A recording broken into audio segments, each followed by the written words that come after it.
আমবাসা ব্লকের কমলাছড়া জায়গায় আসার মূল উদ্দেশ্য হলো এমনি নর্মালি বিদ্যুৎ ছাড়া সূর্য কিরণে যে বিদ্যুৎটা উৎপাদিত হয় এই সোলারের মাধ্যমে আমরা কৃষকদের কিভাবে জল সরবরাহ করতে পারি ইরিগেশনে সেটার উপর আমরা গুরুত্ব দিচ্ছি এবং সারা দেশের মধ্যে পিএম কুসুম একটা গুরুত্বপূর্ণ স্কিম কেন্দ্র সরকার দিয়েছে এবং এতে ত্রিপুরা নাম্বার 1-এ আছে।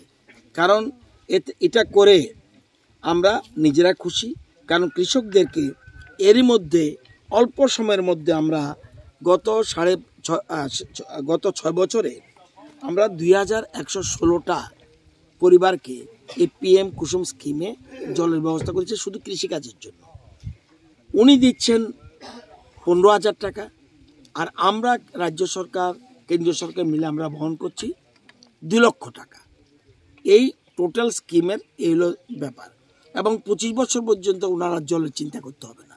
এবং এভাবে আমরা ত্রিপুরাতে 2116টা 8টা ডিস্ট্রিক্টে 2016টা প্রত্যেকটি ব্লকে আছে 2016টা পিএম কুসুম স্কিম করেছি। আরও 3000 স্কিম করার জন্য আমরা একটা উদ্যোগ নিয়েছি, এর মধ্যে কাজ শুরু হবে।